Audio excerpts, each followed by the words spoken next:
بسم اللہ الرحمن الرحیم۔ السلام علیکم۔ کہانی پوائنٹ میں آپ لوگوں کو تہہ دل سے استقبال۔ 3 جنات نے مجھ سے شادی کرنے کے لیے کیا کیا؟ مجھے کس سے شادی کرنی چاہیے؟ آج پھر سے تایا جان کے شور سے میری آنکھ کھل گئی۔ انہوں نے جیسے سارا گھر ہی اپنے سر پر اٹھا رکھا تھا۔ وہ روزانہ ہی آ کر گھر بیٹھے ابا کی بے عزتی کر جاتے۔ میں ان سب باتوں سے اب تنگ آ چکی تھی۔ میں کوئی بلی کا بکرا نہیں ہوں۔ میں اپنے ذہن میں آنے والے سوالات کا خود ہی جواب دیتی جا رہی تھی۔ کیا سمجھ رکھا ہے تایا جان نے میری ذات کو؟ جب چاہیں گے وہ مجھے اپنے جاہل بیٹے کے لیے مانگ لیں گے۔ 2 منزلہ مکان کی دوسری منزل سے کھڑی میں یہ سارا منظر دیکھ رہی تھی۔ ابا چارپائی پر خاموشی سے بیٹھے تایا جان کی طرف دیکھ رہے تھے۔ تایا جان ان سے مخاطب تھے۔ کیوں نہیں کرنا چاہتی تمہاری بیٹی میرے سہیل سے شادی؟ آخر کیا کمی ہے سہیل میں؟ اچھا خاصا گھبرو جوان ہے، ہاتھ پاؤں سلامت ہیں، کیا کمی ہے بھئی اس میں؟ ابا کے ساتھ تایا جان کا یہ رویہ دیکھ کر میرا دل چاہ رہا تھا یہیں سے کود کر اپنی جان ہی دے دوں، مگر مجھے اپنے بابا کا مان نہیں توڑنا تھا۔ وہ مجھے پڑھانا چاہتے تھے، مجھے کچھ بنانا چاہتے تھے۔ ان کا کوئی بیٹا نہیں تھا، ہم 2 ہی بیٹیاں تھیں، میں اور میری چھوٹی بہن ثنا۔ ثنا مجھ سے 5 سال چھوٹی تھی۔ وہ اکثر بیمار رہتی تھی، مگر میں تندرست اور بہت خوبصورت تھی۔ میری سبز رنگ کی آنکھیں، گوری رنگت اور سنہرے بالوں نے مجھے مزید دلکش بنا دیا تھا۔ تایا جان حسب معمول اپنا جھگڑا ادھورا چھوڑ کر پھر کل کے لیے تانے بچا کر واپس چلے گئے۔ میں آہستہ آہستہ قدموں کے ساتھ نیچے اتر آئی اور بابا کو پانی کا گلاس لا کر دیا۔ بابا نے چونک کر میری طرف دیکھا اور مسکرا کر میرے سر پر پیار سے ہاتھ رکھ دیا۔ میں ان کے ساتھ بیٹھی ایک گہری سوچ میں ڈوب گئی اور میری سوچ سے بابا بخوبی واقف تھے کہ میرے ذہن میں کون سی جنگ جاری ہے، مگر ان میں اتنی ہمت نہ تھی کہ وہ مجھ سے کوئی بھی سوال کرتے۔ میں اٹھ کر تیار ہونے لگی۔ مجھے کالج سے آج پھر سے لیٹ ہو گیا تھا۔ تیار ہو کر بغیر ناشتہ کیے گھر سے نکل آئی تھی۔ میرا دماغ اب سن ہونے لگا تھا۔ میرے دماغ میں آنے والے سوالات مجھے مزید پریشانی کا شکار بنا رہے تھے۔ ابا کے چہرے کی بے بسی میرے دل کو چیر رہی تھی۔ وہ ایک مجبور انسان بنا رہا صرف میری خاطر۔ بیٹیاں تو صرف دکھ کا باعث بنتی ہیں۔ میری آنکھوں میں اب آنسو تیرنے لگے تھے۔ میں اپنے آنسو صاف کر کے وین کا انتظار کرنے لگی۔ مجھے یہاں کھڑے کافی دیر ہو چکی تھی۔ گرمی کی شدت مجھے یہاں اب رکنے نہیں دے رہی تھی۔ گرمی سے میرا برا حال ہو رہا تھا۔ میں سستی کے باعث کب زمین پر گر پڑی مجھے پتہ ہی نہ چلا۔ بس آخری مناظر یہی تھے کہ سڑک کے دوسری طرف مجھے ایک روشنی دکھائی دے رہی تھی اور میری آنکھوں کے سامنے اندھیرا سا چھا چکا اور میں گر پڑی۔ مگر عجیب بات یہ تھی کہ جب میری آنکھ کھلی تو میں اپنے بستر پر موجود تھی۔ میں جھٹکے سے اٹھ کر بیٹھ گئی اور سیدھا دیوار پر لگی گھڑی پر نظر دوڑائی۔ شام کے 4 بج رہے تھے۔ میں نے جلدی سے اٹھنا چاہا مگر میرے دماغ کو ابھی بھی چکر آ رہے تھے۔ میرا سر بھاری ہو رہا تھا۔ میں دوسری منزل پر اپنے کمرے میں موجود تھی، مگر میں تو بے ہوش تھی۔ مجھے یہاں کون لے کر آیا تھا؟ میں بہت گھبرا گئی تھی۔ نہ جانے کس نے مجھے اٹھایا ہوگا اور یہاں لایا ہوگا۔ میں نے مشکل سے خود کو سنبھالا اور آہستہ سے سیڑھیوں کو پار کرتی نیچے اتر آئی۔ صحن میں اماں بیٹھی رات کے کھانے کے لیے سبزی کاٹ رہی تھی۔ میں ان کے ساتھ آ کر چارپائی پر لیٹ گئی۔ اماں نے ایک نظر مجھے دیکھا۔ ندا، اٹھ گئی تم؟ طبیعت ٹھیک ہے بیٹا؟ آ جاتے ہی سو گئی؟ کیا بات تھی بیٹا؟ میرے چہرے کے تاثرات بدلنے لگے۔ میرے پیروں تلے سے جیسے زمین نکل گئی۔ مجھے سمجھ ہی نہیں آ رہا تھا میں سامنے بیٹھی اماں کو اس بات کا کیا جواب دوں۔ انہوں نے میرے ساتھ اس طرح کی عجیب بات کی تھی جسے سنتے ہی میرے رونگٹے کھڑے ہو گئے تھے۔ میں نے تو سوچا تھا وہ مجھ سے پوچھیں گی کہ تم کس طرح بے ہوش ہوئی تھی، مگر انہوں نے تو میرے سارے سوال و جواب ہی بدل ڈالے۔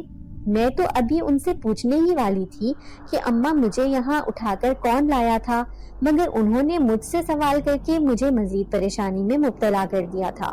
میں تو جیسے ہڑبڑا کر رہ گئی تھی۔ میں نے اپنے ذہن پر بہت زور دیا اور یاد کرنے کی پوری کوشش کی کہ میں کس طرح سے گھر واپس آئی تھی، کون مجھے گھر لے کر آیا تھا، میں خود آئی تھی۔ مجھے اپنی ذہنی حالت پر شک ہونے لگا تھا۔ میں نے اماں کو جواب دیا، اماں اب میں ٹھیک ہوں، اور واپس دوسری منزل پر چلی گئی۔ دوسری منزل پر 2 ہی کمرے بنے ہوئے تھے، ایک میں ثنا پڑی رہتی تھی، ایک میرا کمرہ تھا۔ ثنا جب سے پیدا ہوئی تھی وہ تب سے بیمار رہا کرتی تھی، اس پر دوائی کا اثر بھی رہتا تھا، وہ اکثر وقت نیند میں ہی گزارا کرتی تھی۔ اماں کے لیے ثنا کی بیماری ایک بہت بڑا صدمہ تھی، وہ اکثر ہی اس کی فکر میں رہا کرتی تھیں۔ تایا جان اور ابو کے جھگڑے کو بھی وہ کبھی ذکر نہ کرتی اس سے، ان کو بس ثنا کی ہی فکر کھائی جاتی تھی۔ عمر سے پہلے ثنا کی بیماری نے اماں کو بوڑھا کر کے رکھ دیا تھا۔ ثنا اب 15 سال کی ہو چکی تھی۔ اماں اپنی ہم عمر عورتوں میں سب سے بوڑھی دکھائی دیا کرتی تھی۔ انہوں نے وقت سے پہلے ہی اپنا ہار سنگھار چھوڑ دیا تھا۔ ثنا کی پیدائش جیسے اماں ابا پر ایک آزمائش بن کر اتری تھی۔ ثنا کے علاج معالجے میں ساری جمع پونجی میرے والدین لگا چکے تھے۔ میری امی کے تمام زیورات بک چکے تھے، یہاں تک کہ ابا کی ان کے والد کی جائیداد میں سے حصہ لے کر وہ بھی بک چکا تھا۔ ہم اپنے گھر کی چھت تک سے محروم ہو چکے تھے، مگر ثنا کی حالت ویسی کی ویسی ہی تھی۔ سب کچھ لوٹا کر بھی ہم خالی ہاتھ رہ گئے تھے۔ روزانہ کالج جاتے ہوئے میرا دماغ گھر کی پریشانیوں میں ہی الجھا رہتا۔ ثنا کی دوائیں ختم ہو گئی ہیں، امی کو گرمیوں کے سوٹ لے کر دینے ہیں، اور ابو کو گھر چلانے میں سپورٹ کرنا ہے۔ انہی سوچوں میں میرا پورا دن نکل جاتا۔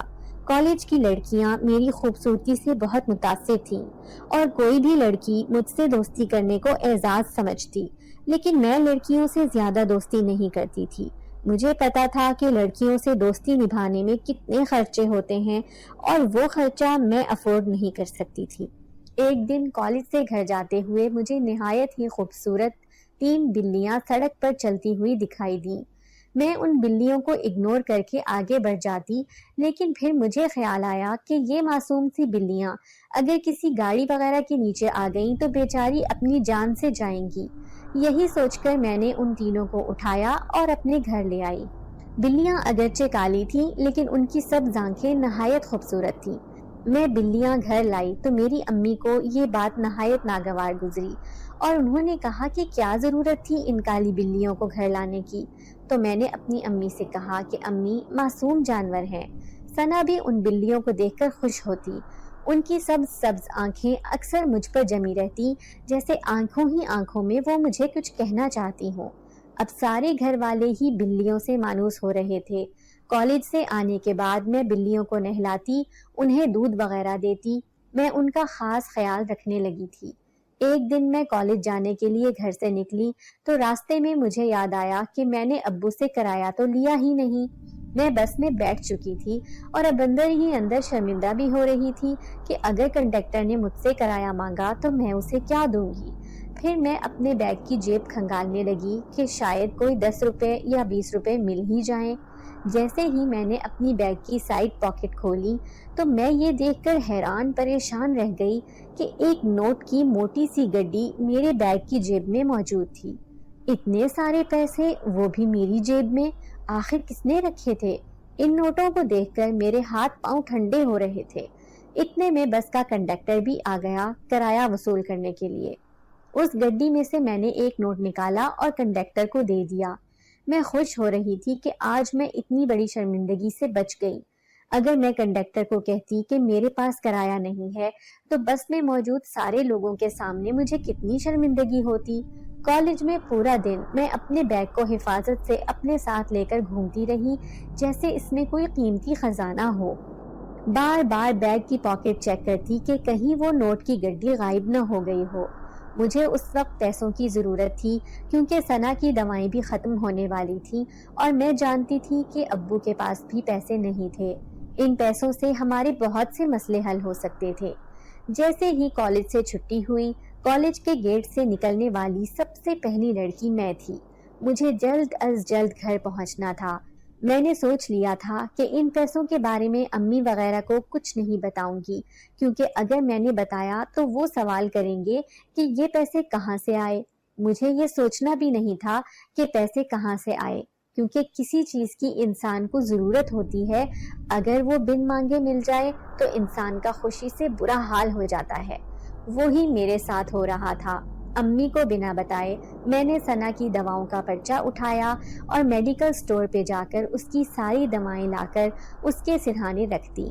ابھی بھی ان پیسوں میں سے کچھ رقم موجود تھی۔ میں سوچ رہی تھی کہ جیسے ہی ابو گھر آئیں گے تو میں یہ پیسے ان کو دے دوں گی اور بہانہ یہ کروں گی کہ میں نے ایک کمیٹی ڈالی تھی، وہ کمیٹی میری آج لگی ہے۔ میں یہ سوچ کر بہت خوش تھی کہ آج میں نے ایک بہت بڑی ذمہ داری حل کی ہے۔ آج میرا موڈ بھی بہت اچھا تھا۔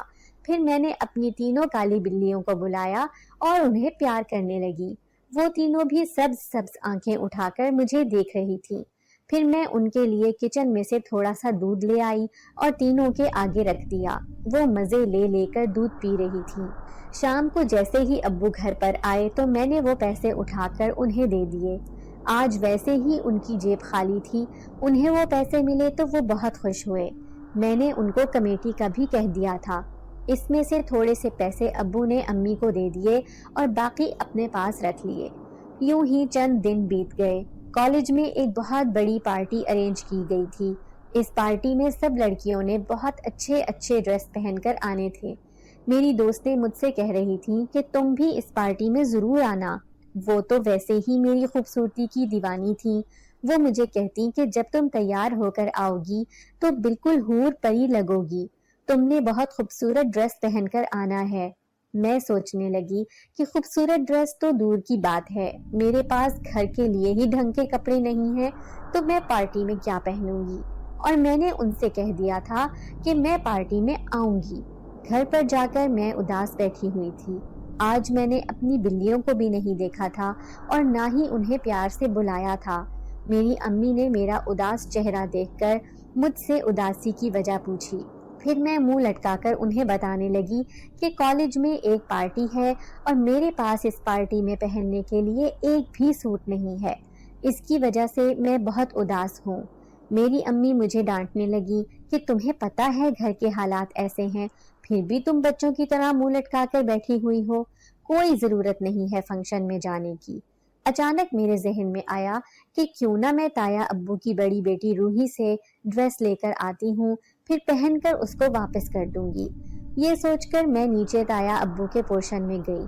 میں نے روحی باجی کو ڈریس کے لیے کہا تو وہ اپنی امی کو کہنے لگی کہ یہ مجھ سے سوٹ مانگنے آئی ہے۔ تائی جان نے مجھے بری طرح ذلیل کر دیا اور بولی، تمہارے ابو میرے بیٹے سے رشتہ تو کرنے کو تیار نہیں ہے اور تم اس کا سوٹ مانگنے آ گئی ہو، تم لوگ تو ہو ہی احسان فراموش۔ اگر تم میرے بیٹے سے شادی کے لیے مان جاؤ تو میں 1 یا 10 سوٹ تمہیں دینے کے لیے تیار ہوں۔ اتنی ذلالت ہی میرے لیے کافی تھی۔ میں شرمندگی سے سرخ چہرہ لیے واپس اوپر آ گئی۔ میری آنکھوں سے ٹپ ٹپ آنسو گر رہے تھے جب ہی میری تینوں کالی بلیاں میرے پاؤں کے پاس آ کر کھڑی ہو گئیں اور مجھے اپنی سبز آنکھوں سے دیکھنے لگی۔ ایسے لگ رہا تھا جیسے آنکھوں ہی آنکھوں میں وہ مجھے دلاسا دے رہی ہوں۔ میں بھی بڑے پیار سے ان کے سر پر ہاتھ پھیرنے لگی، پھر اپنے آنسو صاف کر لیے۔ رات کو میں سونے کے لیے بستر پر لیٹ گئی۔ فنکشن اگلی صبح تھا اور میں نے سوچ لیا تھا کہ میں کالج کی پارٹی میں نہیں جاؤں گی۔ یہی سوچ کر میں سو گئی۔ اگلی صبح میں جیسے ہی سو کر اٹھی تو میرے کمرے کی ڈریسنگ ٹیبل پر ایک نہایت ہی خوبصورت سفید رنگ کا سوٹ رکھا ہوا تھا۔ اس سوٹ میں جا بجا ستارے لگے ہوئے تھے، ان کی چمک آنکھوں کو خیرہ کر رہی تھی۔ میں نے حیرت سے دانتوں تلے انگلیاں دبا لی، نہا دھو کر وہ ڈریس پہن لیا۔ کالج جانے میں ابھی ٹائم تھا۔ میں جلدی جلدی اچھے سے تیار ہونے لگی۔ میں نے دل میں سوچا کہ ضرور امی نے یہ ڈریس کہیں سے منگوا کر رکھا ہوگا۔ جیسے ہی میں تیار ہو کر کچن میں گئی، میری تینوں بلیاں بھی وہیں پر موجود تھیں اور ان کی نظریں میرے اوپر سے ہٹنے کا نام نہیں لے رہی تھی۔ امی نے پلٹ کر مجھے دیکھا تو حیرت سے بت بن گئی، کیونکہ میں کسی شہزادی سے کم نہیں لگ رہی تھی۔ امی حیرت سے مجھ سے پوچھ رہی تھی کہ یہ سوٹ تم نے کہاں سے لیا ہے؟ جہاں امی حیران تھی وہیں میں بھی پریشان تھی کہ اگر یہ سوٹ امی نے نہیں رکھا تو کہاں سے آیا ہے؟ کیا یہ کسی الادین کے چراغ نے رکھا ہے؟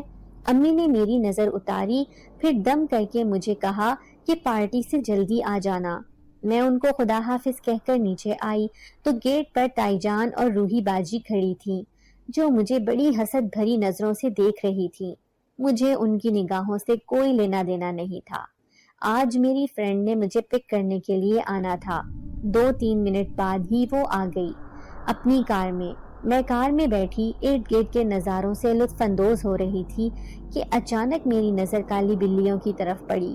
وہ تینوں کالی بلیاں میری ہی تھیں۔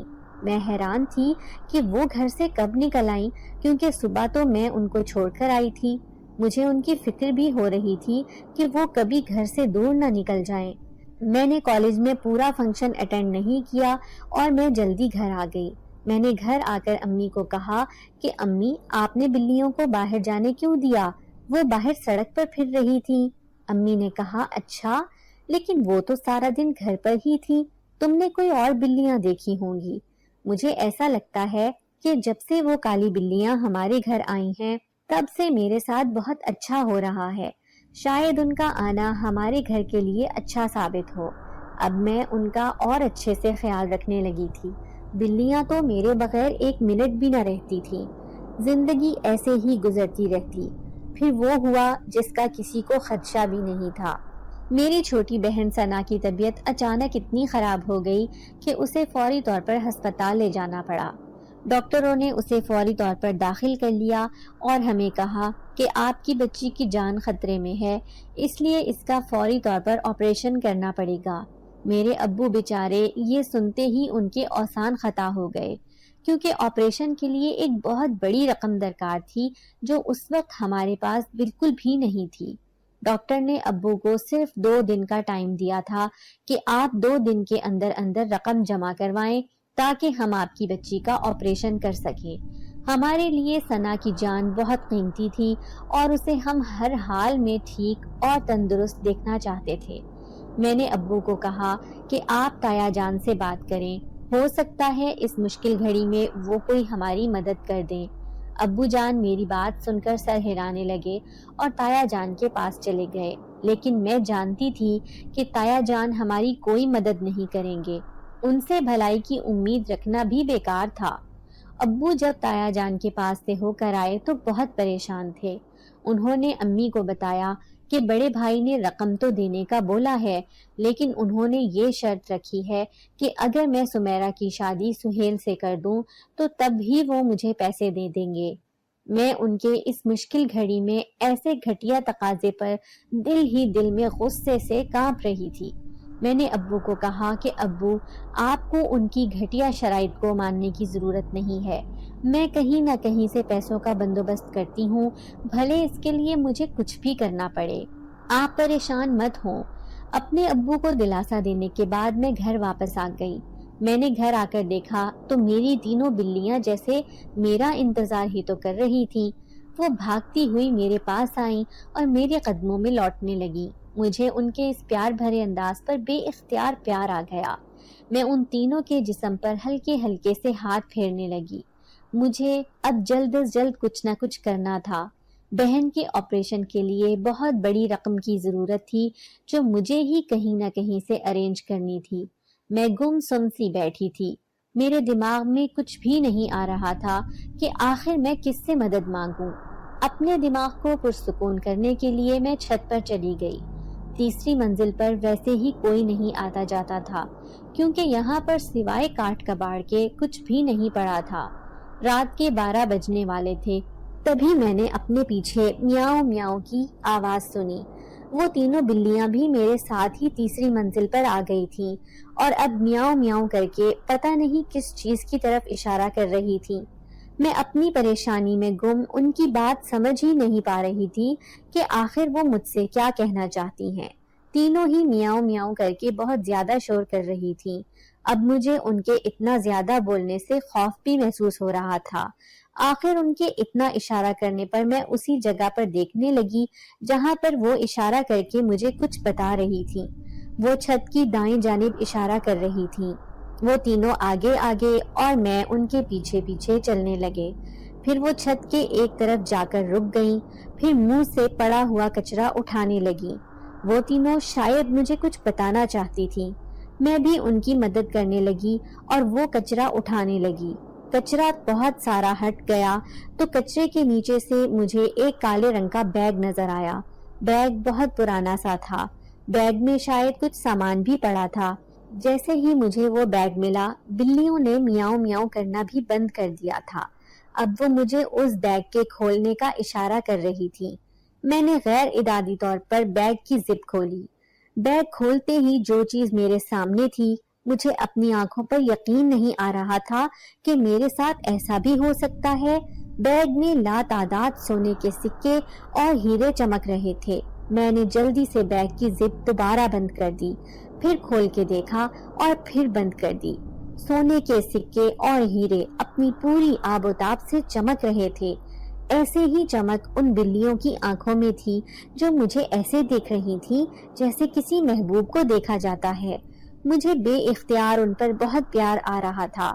بیگ کو احتیاط سے اٹھائے میں نیچے آ گئی۔ اس بیگ میں میری بہن کی زندگی، میرے ابو کی پریشانیوں کا حل اور میرا مستقبل تھا۔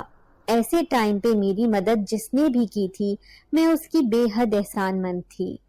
دوسری صبح ابو ناشتہ کرنے آئے تو میں نے انہیں وہ بیگ دیا اور سب بتا دیا کہ یہ بیگ مجھے کیسے ملا ہے۔ اس بیگ میں سے 2 ہیرے نکال کر میں اپنے ابو کو ساتھ لے کر سونار کی دکان پر پہنچ گئی۔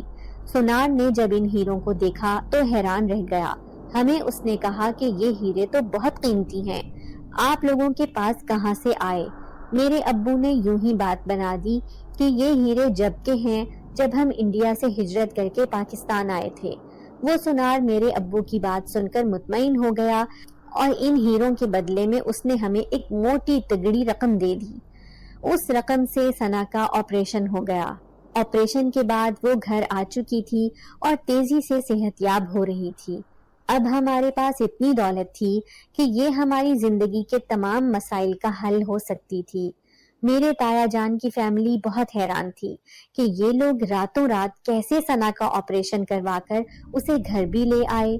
اب مجھے سب سے پہلے اپنے لیے ایک گھر خریدنا تھا اور تایا کے گھر کو ہمیشہ ہمیشہ کے لیے چھوڑنا تھا، کیونکہ یہاں پر سوائے ذہنی اذیت کے ہمیں کچھ بھی نہ ملا تھا۔ ہم نے اپنے لیے ایک بہت ہی شاندار بنگلہ خریدا اور اس میں رہنے لگے۔ ابو کو میں نے ایک بہت بڑا مارٹ بنوا کر دے دیا تھا۔ ثنا بھی اب بہت بہتر ہو چکی تھی اور زندگی کی طرف لوٹ آئی تھی۔ امی کے لیے گھر میں نوکرانی رکھوا دی تھی۔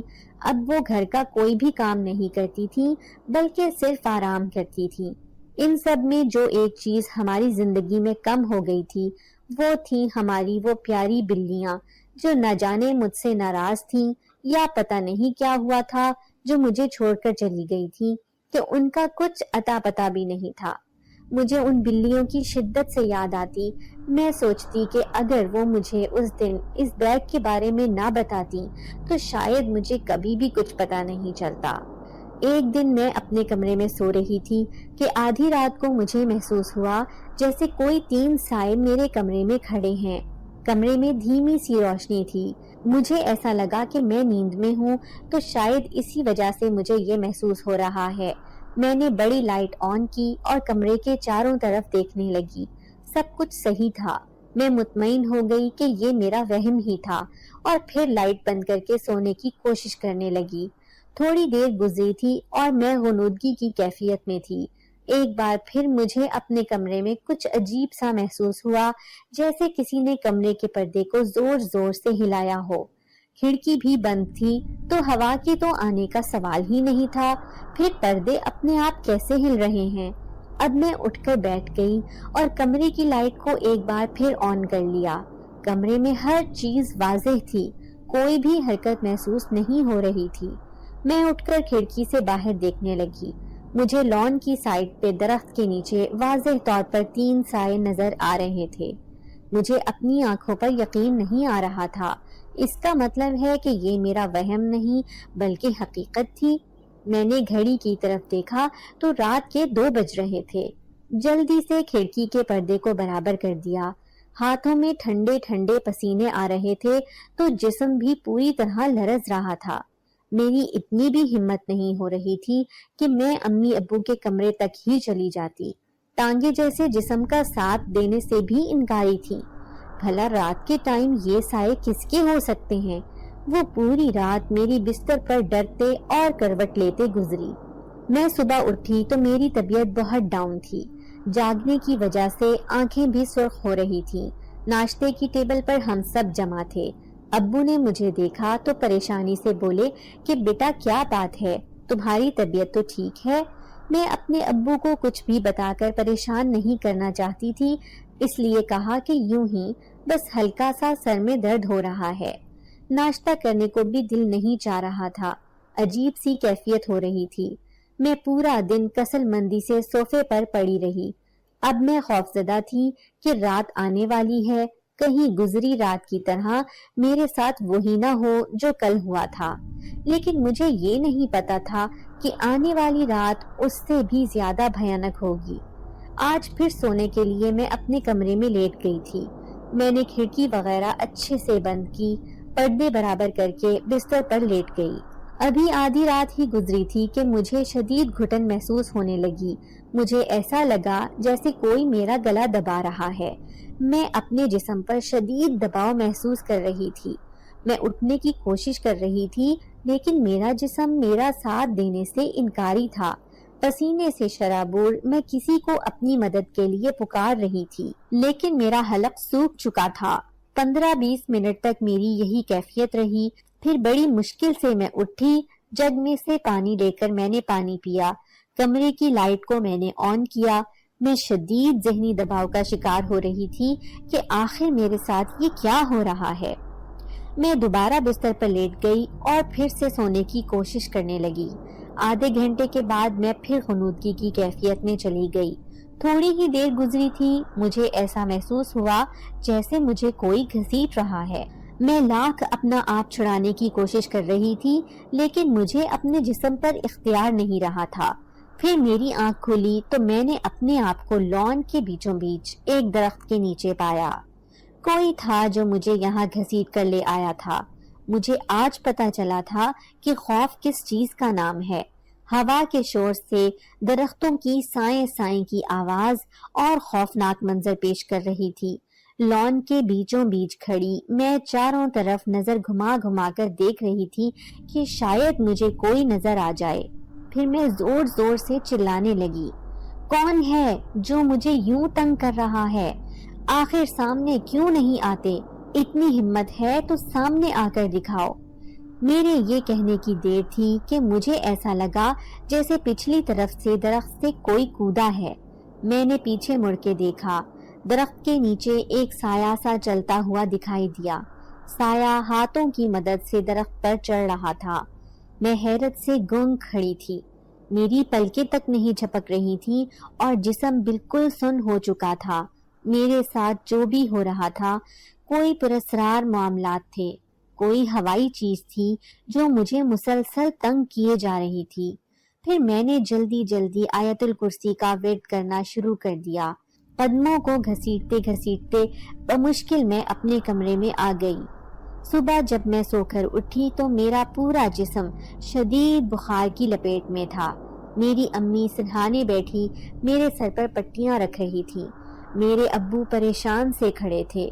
وہ دونوں بیچارے ایک بیٹی کی وجہ سے ہی بہت پریشانی اٹھا چکے تھے. میں نہیں چاہتی تھی کہ میں بھی بیمار ہو کر ان پر کوئی بوجھ بن جاؤں. میری امی ابو کو کہہ رہی تھی کہ تم کسی مولوی وغیرہ سے اس کو دم کروا دو، ہو سکتا ہے میری بیٹی کو کسی کی نظر وغیرہ لگ گئی ہو. میں اپنے ماں باپ کو کیا بتاتی کہ میرے ساتھ کل کتنے برے واقعات پیش آئے تھے. میری طبیعت چونکہ صحیح نہیں تھی اس لیے 2 دن تک امی میرے ساتھ ہی میرے کمرے میں سوتی رہیں. 2 دن تک کچھ بھی نہ ہوا. میری طبیعت بھی اب کافی سنبھل چکی تھی. تیسرے دن میں پھر اکیلی سو رہی تھی جب ہی آدھی رات کو مجھے محسوس ہوا جیسے کوئی گیلی سی چیز میرے منہ پر ٹپک رہی ہے.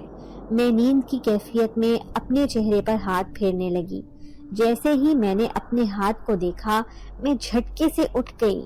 میرے پورے ہاتھ پر خون تھا. میرے چہرے پر خون لگا ہوا تھا. چھت سے خون کی بوندیں ٹپک رہی تھی جو سیدھی میرے منہ پر گری تھی. میرے لیے وہ منظر حقیقت میں بیان کرنا ممکن نہیں تھا۔ میں چیختی ہوئی دروازہ کھول کر اپنے امی ابو کے کمرے کا دروازہ بجانے لگی۔ امی مجھے بچاؤ، امی مجھے بچاؤ، میرے منہ پر خون لگا ہوا ہے۔ امی نے جیسے ہی دروازہ کھولا مجھے اپنے بازوؤں میں بھینچ لیا، ساتھ ہی وہ میرے منہ کو دیکھ رہی تھی جہاں کچھ بھی لگا ہوا نہیں تھا۔ مجھے تسلی اور دلاسے دے رہی تھی کہ بیٹا کچھ بھی نہیں ہے، تم ڈرو مت۔ میں نے اپنے منہ پر ہاتھ پھیر کر دیکھا تو واقعی میں کچھ بھی نہیں تھا۔ میرے ذہن نے کام کرنا چھوڑ دیا اور میں بے ہوش ہو کر نیچے گر گئی۔ میرے ساتھ ہونے والے واقعات اتنے خوفناک تھے کہ امی ابو نے فیصلہ کیا کہ وہ مجھے کسی بہت بڑے عامل کو دکھائیں گے۔ ہو سکتا ہے میری بیٹی کے اوپر کسی چیز کا سایہ ہو۔ آخر کو میں اتنی خوبصورت تھی، کسی بھی بری چیز کی نظر میرے اوپر پڑ سکتی تھی۔ اگلے دن ابو اپنے ہمراہ ایک بہت بڑے عامل صاحب کو لے آئے۔ عامل صاحب بہت بڑے اور پہنچے ہوئے تھے۔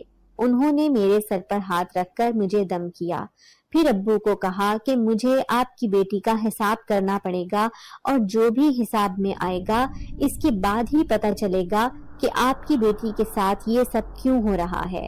پھر عامل صاحب نے وہیں بیٹھے بیٹھے حساب کیا، پھر ابو کو کہا کہ جو بات میں آپ کو بتانے والا ہوں اسے غور سے سنیے گا۔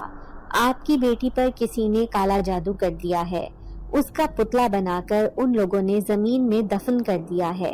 وہ لوگ آپ کی بیٹی سے بہت حسد اور نفرت کرتے ہیں، اسی چیز کی وجہ سے انہوں نے کالا جادو کیا ہے۔ یہ بات ہم سب کے لیے کسی صدمے سے کم نہ تھی۔ کالا جادو ایک ایسا عمل ہے جسے کرنے والا اور کروانے والا دونوں ہی جہنم کا ایندھن بنتے ہیں۔ ابو نے عامل صاحب کو کہا کہ عامل صاحب آپ خدا کے لیے اس مسئلے کا کوئی حل نکالیں اور مجھے بتائیں کہ آخر میں اپنی بیٹی کے لیے کیا کروں۔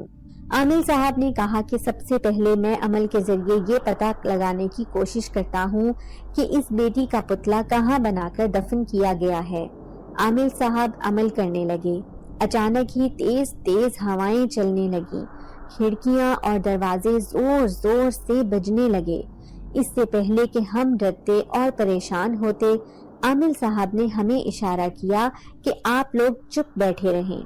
عمل سے فارغ ہونے کے بعد عامل صاحب نے کہا کہ یہ جو کچھ ہو رہا تھا اسی عمل کی وجہ سے ہو رہا تھا، کیونکہ شیطان نہیں چاہتے کہ انہیں پتہ چلے کہ پتلا کہاں دفن کیا گیا ہے۔ ابو نے کہا کہ عامل صاحب آخر وہ کون لوگ ہیں جنہوں نے میری بیٹی پر کالا جادو کیا ہے؟ عامل صاحب بولے وہ کوئی اور نہیں بلکہ آپ کے رشتہ دار ہیں۔ نام تو میں نہیں بتا سکتا، لیکن اتنا تو آپ سمجھ گئے ہوں گے۔ آخر آپ لوگوں سے کون حسد اور نفرت کرتا ہے؟ بس ذہن میں جو پہلا نام آئے سمجھ لیجئے گا کہ یہ کام انہوں نے ہی کیا ہے۔ اور ہمارے ذہن میں جو سب سے پہلا نام آ رہا تھا وہ تھا تایا ابو اور ان کی فیملی کا، کیونکہ جب سے ہمارے حالات بدل گئے تھے وہ لوگ ہم سے اور زیادہ حسد کرنے لگے تھے۔ عامل صاحب نے بتایا کہ میرا پتلا ہمارے ہی لان کے درخت کے نیچے دفن کیا گیا ہے۔ مجھے یاد آیا کہ ایک بار تائی اماں اور اس کی بیٹی جب ہم سے ملنے آئی تھی تو یہ کام شاید انہوں نے جب ہی کیا ہوگا۔ ابو نے مزدوروں کو بلا کر لان کی کھدوائی کرانا شروع کر دی۔ پھر ایک درخت کے نیچے سے آخر وہی پتلا برآمد ہو گیا جس کا ذکر عامل صاحب نے کیا تھا۔ عامل صاحب نے اس پتلے کو جلا کر بھسم کر دیا، پھر میرے سر پر ہاتھ رکھ کر کہنے لگے، دیکھو بیٹی، جادو کے اثرات تو ہر انسان پر ہو جاتے ہیں، لیکن اب تمہارا فرض ہے کہ تم ہر وقت پاک صاف رہو، 5 وقت کی نماز پڑھو تاکہ کوئی غیر فطری طاقت تمہارا کچھ نہ بگاڑ سکے۔ ابو نے تایا ابو سے تمام تعلقات ختم کر دیے، کیونکہ وہ نہیں چاہتے تھے کہ تائی اماں کی مزید کسی کارستانی کا ہم لوگ نشانہ بنے۔ تائی جان کو شاید اسی چیز کی جلن تھی کہ میں نے اس کے نشئی اور آوارہ بیٹے سے شادی سے منع کر دیا تھا، اور حسد کی آگ میں جل کر انہوں نے مجھ پر جادو ٹونے کا سہارا لیا تھا۔ ایک دن میں اپنے گھر کے لان میں درخت سے بندھے جھولے پر بیٹھی تھی کہ مجھے ایسا لگا کہ جیسے کسی نے مجھے پیچھے سے جھولا دیا ہو۔ میں نے اپنا وہم سمجھ کر اسے اگنور کر دیا اور جھولے کو روک کر بیٹھی تھی کہ جھولے کو کسی نے پیچھے سے کھینچا اور فضا میں چھوڑ دیا۔ میں جھولے پر بیٹھی جیسے فضا میں اڑ رہی تھی۔ میں اسے روکنے کی کوشش کر رہی تھی لیکن جھولا کسی بھی صورت رکنے کا نام نہیں لے رہا تھا۔ آخر کار جھولا رکا تو میں جلدی سے اس سے اتر گئی۔ میں گھبراہٹ میں ادھر ادھر دیکھ رہی تھی، تبھی مجھے پیچھے سے کسی کے زور زور سے ہنسنے کی آواز آنے لگی، جیسے 2-3 لوگ مل کر ہنس رہے ہوں۔ میرے پیچھے 3 عجیب سی اشکال والے مرد کھڑے تھے۔ میں انہیں دیکھ کر ڈر گئی۔ مجھے ڈرتے دیکھ کر ان میں سے ایک نے کہا، لڑکی ڈرو مت، ہم تمہیں کوئی نقصان پہنچانے نہیں آئے، کیونکہ ہم نے آج تک تمہارے ساتھ صرف اچھا ہی کیا ہے۔ میں نے گھبرا کر ان سے پوچھا کہ آپ لوگ کون ہیں؟ تو انہوں نے کہا کہ تم ہمیں بہت اچھی طرح جانتی ہو، تمہیں یاد ہی ہوگا کہ ہم تمہارے گھر میں 3 بلیوں کی شکل میں آئے تھے۔ وہ تینوں بلیاں کوئی اور نہیں بلکہ ہم ہی تھے۔ یہ ہماری بدقسمتی تھی کہ آج سے کچھ سال پہلے ہمیں ایک جادوگر نے جادو کے زور سے بلی کی شکل میں ڈھال دیا تھا اور ہمیں سبق سکھانے کے لیے انسانوں کی دنیا میں بھیج دیا تھا۔ لیکن تمہارا ہم پر بہت بڑا احسان تھا۔ اس سے پہلے کہ ہمیں کوئی انسان تنگ کرتا، تم نے ہمیں وہاں سے اٹھا لیا اور ہمیں اپنے ساتھ اپنے گھر میں جگہ دی۔ تم نے ہمارا اتنا خیال رکھا کہ ہم تینوں ہی تم سے پیار کرنے لگے ہیں۔ ویسے بھی تم بہت خوبصورت ہو اور تمہاری سبز آنکھیں تو کسی انسان کو کیا جن کو بھی گھائل کر سکتی ہیں۔ تمہاری پریشانیوں کو ہم ایک چٹکی میں حل کر دیتے تھے۔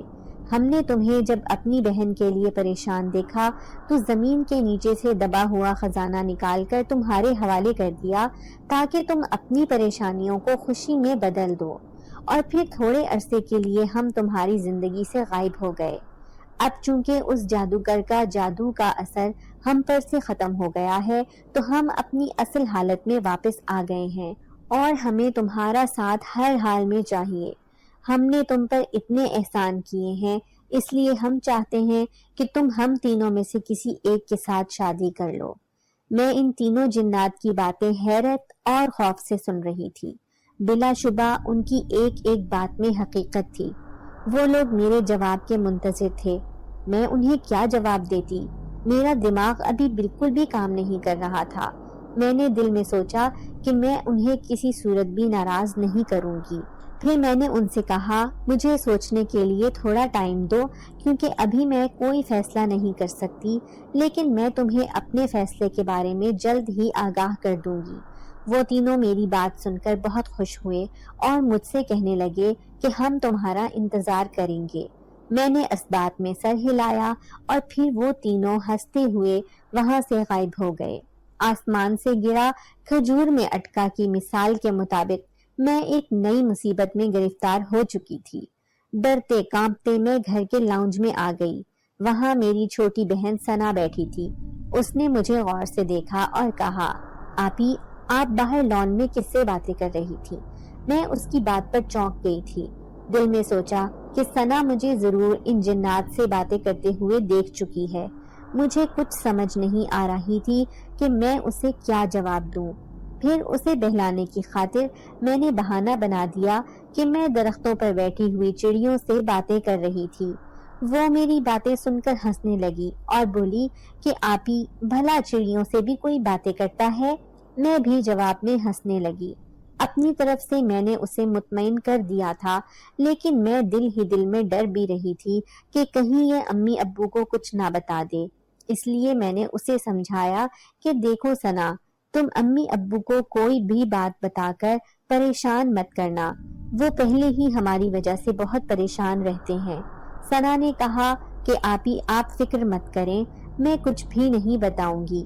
میں نے پیار سے اس کے گالوں کو چھوا اور کمرے میں چلی گئی۔ دن یوں ہی گزرتے جا رہے تھے۔ میں اس بات کی ٹینشن میں تھی کہ جنات کسی بھی وقت جواب لینے کے لیے آ سکتے ہیں۔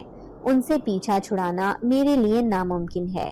دوسری طرف امی ابو مجھے کہہ رہے تھے کہ ہم تمہارے لیے رشتہ دیکھنا چاہتے ہیں۔ میں نے انہیں صاف منع کر دیا اور کہا کہ پہلے آپ ثنا کے لیے رشتہ دیکھیں اور اس کی شادی کی تیاریاں کریں۔ سنا اب ہر لحاظ سے ٹھیک ہو چکی تھی، ڈاکٹروں کے مطابق میڈیکلی طور پر بالکل فٹ تھی، اس لیے ہم لوگ اس کی شادی کر سکتے تھے۔ مجھے شادی کے لیے ناراض دیکھ کر اب امی ابو نے سنا کے لیے رشتہ دیکھنا شروع کر دیا تھا۔ پھر ایک دن سنا کے رشتے والے آئے۔ امی ابو کے بہت بلانے پر بھی میں ان کے سامنے نہیں آئی، کیونکہ میں نہیں چاہتی تھی کہ وہ سنا کے بجائے مجھے پسند کر لیں، اور شاید یہ بات بہت اچھی ثابت ہوئی کیونکہ وہ لوگ رشتہ پکا کر کے چلے گئے تھے۔ مجھے اس بات کی خوشی تھی کہ اب امی ابو کے سر سے ایک ذمہ داری کم ہو جائے گی۔ آج میں گھر پر اکیلی تھی کیونکہ سنا کی شادی کے سلسلے میں امی ابو اسے ساتھ لے کر خریداری کرنے گئے تھے۔ انہوں نے مجھے بھی ساتھ چلنے کو کہا، لیکن میں نے اپنی طبیعت کی خرابی کا بہانہ بنا کر جانے سے منع کر دیا۔ میں مغرب کی نماز پڑھ کر اکیلی درخت کے نیچے بیٹھی ہوئی تھی۔ میری نظر اس جھولے پر گئی تو میرے ذہن میں ان تینوں جنات کا خیال آ گیا۔ میرا ان کے بارے میں سوچنا تھا کہ اچانک ہی وہ تینوں میرے پیچھے کھڑے ہو کر ہنسنے لگے۔ میرا دل دھک دھک کرنے لگا۔ یقیناً وہ تینوں میرا جواب لینے آئے تھے۔ پہلا جن کہنے لگا، دیکھو تم نے ہمیں یاد کیا اور ہم تمہارے سامنے آ گئے۔ دوسرا بولا، تم جانتی ہو کہ ہم تمہارا جواب لینے کے لیے آئے ہیں، آج تم اپنا جواب سنا کر ہمیں خوش کر دو۔ میں ان کی بات خاموشی سے سن رہی تھی۔ مجھے ان سے پتہ نہیں کیوں خوف تک محسوس نہیں ہو رہا تھا۔ میں نے ان سے کہا کہ تم تینوں ہی بہت اچھے ہو، مجھے کچھ سمجھ نہیں آ رہا ہے کہ میں تم تینوں میں سے کس سے شادی کروں۔ اگر تمہیں جواب چاہیے تو اس چاند کی 14ویں شب کو میں تمہارا اپنے گھر کے اس حصے میں انتظار کروں گی جہاں پر کوئی بھی آتا جاتا نہیں ہے۔ اب تم لوگ جاؤ اور میرے بتائے ہوئے وقت پر تم لوگوں نے آنا ہوگا۔ وہ میرے جواب سے مطمئن ہو کر وہاں سے غائب ہو گئے تھے۔ میں سوچ کے تندور میں جل رہی تھی۔ مجھے کچھ بھی سمجھ نہیں آ رہا تھا کہ اس صورتحال سے میں کیسے نمٹوں۔ اب میں ہر نماز کے بعد اللہ سے دعا کرتی کہ مجھے اس مشکل سے نکال دے۔ اگر امی ابو کو بھی کچھ بتاتی تو انہوں نے ویسے ہی پریشان ہو جانا تھا، اور ہو سکتا ہے کہ وہ کسی عامل وغیرہ کو بلا لیتے اور عامل کچھ ایسا کرتا کہ ان تینوں جنات کا کوئی نقصان ہو جاتا۔ وہ تینوں میرے محسن تھے، ان کا نقصان کرنا احسان فراموشی کے مصداق تھا۔ میں نے سوچ رکھا تھا کہ اس صورتحال کو میں نے ہی سنبھالنا ہے۔ 3 دن بعد میری چھوٹی بہن کی شادی تھی۔ میں چاہتی تھی کہ سنا کی شادی بالکل خیر و عافیت سے ہو جائے۔ آج اس کی مائیوں کی تقریب تھی۔ مجھے تیار ہوتے ہوئے بہت ڈر لگ رہا تھا۔ دل میں خیال بھی آ رہا تھا کہ کہیں وہ تینوں جنات مجھے دیکھنے کے لیے حاضر نہ ہو جائیں۔ مہمانوں کا رش بھی تھا۔ گھر کا لان لائٹوں سے جگمگا رہا تھا۔ تبھی لان کے ایک کونے پر جہاں قدرے اندھیرا تھا، مجھے 3 آدمی کھڑے ہوئے نظر آئے۔ ان کی سبز آنکھیں اندھیرے میں بھی چمک رہی تھیں۔ میرا دل دھک دھک کر رہا تھا۔ مجھے لگا کہ وہ تینوں ہو نہ ہو وہی جنات ہوں۔ وہ پوری تقریب میں صرف مجھے دیکھتے رہے، لیکن انہوں نے میرے سامنے آنے کی کوشش نہیں کی۔ سنا کی شادی خیر و عافیت سے ہو گئی۔ اب مجھے اس معاملے سے نمٹنا تھا کیونکہ چاند کی 14ویں شب آنے میں صرف ایک دن ہی بچا تھا، اور پھر میرے دماغ میں اس مسئلے کا ایسا حل آیا کہ مجھے لگا جیسے اللہ نے میری مدد کی ہو۔ آج چاند کی 14ویں شب تھی۔ آج رات وہ جنات آنے والے تھے۔ انہیں بے قراری سے میرے جواب کا انتظار تھا۔ امی ابو کمرہ بند کر کے سوئے ہوئے تھے۔ وہ ایک شدید سردیوں کی رات تھی۔ میں نے اپنے اوپر چادر لی اور اس چادر کے اندر میں نے قرآن مجید چھپایا ہوا تھا۔ پھر میں گھر کے پچھلے حصے میں آ گئی۔ آنکھیں بند کر کے ان جنات کے بارے میں سوچنے لگی۔ میرا سوچنا تھا کہ وہ ایک دم حاضر ہو گئے۔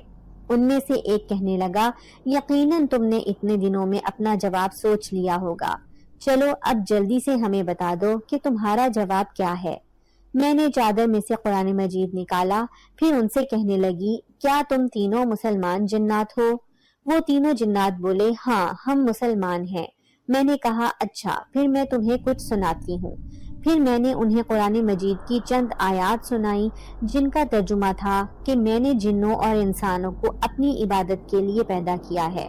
اس کا ترجمہ کرنے کے بعد میں نے کہا، دیکھو جس طرح اللہ نے آگ، پانی، ہوا اور فرشتوں کو پیدا کیا ہے، اسی طرح اللہ نے انسان اور جنات 2 الگ مخلوق پیدا کی ہیں۔ انسان کی شادی کسی فرشتے سے ہونا ناممکن ہے، اسی طرح جنات اور انسان کا ملاپ بھی ناممکن ہے۔ بظاہر یہ دونوں اللہ کی مخلوق ہیں، لیکن وہ آپس میں کبھی بھی نہیں جڑ سکتے، اور اگر کبھی انہوں نے آپس میں جڑنے کی کوشش کی تو اس کا مطلب ہے کہ ہم اللہ کے احکامات کو رد کر رہے ہیں، اور ایسا کرنے والوں کے لیے صرف تباہی ہے۔ میری بات سن کر وہ تینوں چپ تھے، شاید وہ میری دلیل کے سامنے کچھ نہ کہہ سکے تھے۔ پھر ان میں سے ایک جن کہنے لگا، تم ٹھیک کہہ رہی ہو، بے شک انسان اور جنات کا کوئی جوڑ نہیں، اس لیے میں اپنی خواہش سے دستبردار ہوتا ہوں۔ یہ کہہ کر وہ وہاں سے غائب ہو گیا۔ پھر دوسرے جن نے کہا کہ میں بھی اس دلیل کے سامنے ہار گیا ہوں، اور میں بھی اپنی خواہش سے دستبردار ہوتا ہوں۔ آخری جن بچا تھا، وہ کہنے لگا، میں تم سے شادی کر کے خدا کو ناراض نہیں کرنا چاہتا، اور اپنی اس خواہش کی تکمیل بھی، سو میں بھی اس سے دستبردار ہوتا ہوں۔ یہ کہہ کر وہ تینوں ہی وہاں سے چلے گئے، اور میں کمرے میں شکرانے کی نفل ادا کرنے چلی گئی۔ میں سوچ رہی تھی کہ شاید اس لیے ہی اللہ نے انسانوں کو اشرف المخلوقات کا درجہ دیا ہے، تاکہ وہ بڑے سے بڑے مسائل کا حل چٹکیوں میں نکال لیں۔ بے شک قرآن کریم اس رب کا بہترین تحفہ ہے، اگر انسان چاہے تو اپنے دماغ کا استعمال کر کے کیا نہیں کر سکتا۔ امید کرتے ہیں کہ آپ لوگوں کو آج کی ویڈیو پسند آئی ہوگی۔ ویڈیو کو لائک کریں اور روزانہ ایک ایسی ویڈیو سننے کے لیے ہمارے چینل کو سبسکرائب کریں۔ ملتے ہیں اگلی ویڈیو میں۔ اللہ حافظ۔